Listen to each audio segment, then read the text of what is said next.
પંચે એની પાછળ કોઈ પગલાં ના લે. તમે એમ જુઓ કે આપણા બનાસકાંઠા જિલ્લામાં 5 લાખ રૂપિયાના ખર્ચે માંડ ફાળો કરીને પોસ્ટરો લગાયા. 1.5 દાડાની અંદર એ ભાજપના અધિકારીઓ જે પટ્ટા બાંધીને બેઠા હતા ચીફ ઓફિસરોને એમને 1.5 કલાકની અંદર ઉતારી નાખ્યા. એમને હું કહેવા માંગુ છું કે તમે આખા જિલ્લામાંથી કોંગ્રેસ પાર્ટીના પોસ્ટર ઉતારી શકશો.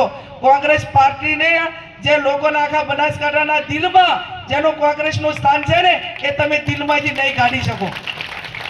પ્રિયંકાજી આવે તો ઝંડા ઉતારી નાખે. આ માનસિકતા એમની છે. ત્યારે આપણે ખૂબ સંયમ રાખ્યો છે.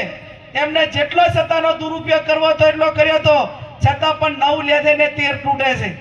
એમને બેલેટમાં જે વોટ હતા એ ખોટા કરાવ્યા, અધિકારીઓના ખોટા કરાવ્યા, તમામ મશીનરીનો ઉપયોગ કર્યો. છતાં પણ હું આજે ઇકબાલ ગઢની જનતાને જાહેર વિનંતી કરીને કહું છું અને ભારતીય જનતા પાર્ટીને ચેલેન્જ ફેંકું છું કે 24 કલાક છે, હવે ઓછા ના ઉતરતા. અમારો બનાસકાંઠા જિલ્લો એ તમને જવાબ આપવા માટે સક્ષમ છે. પણ કહેતા ને કે અફસોસ રહી ગયો.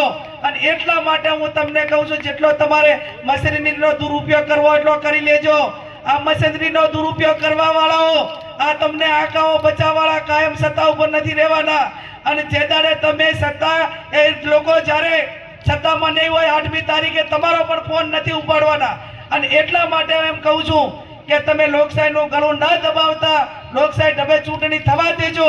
અને એટલા માટે હું તમને બનાસકાંઠાની જનતાને બનાસની બેન કેની બેન તરીકે 2 હાથ જોડીને વિનંતી કરું છું કે આ 24 કલાક કેમ હાચવી અને 7મી તારીખે એવું મતદાન કરો કે દિલ્હી સુધી અમને કરંટ લાગવો જોઈએ. અને હાજે કોંગ્રેસના પંજાના બટણ એ એજન્ટો એમ કહે કે કેનીબેન આ બૂથ ઉપર આટલી લીડ નીકળવાની છે, એ સ્થિતિનું આપ સૌ નિર્માણ કરજો.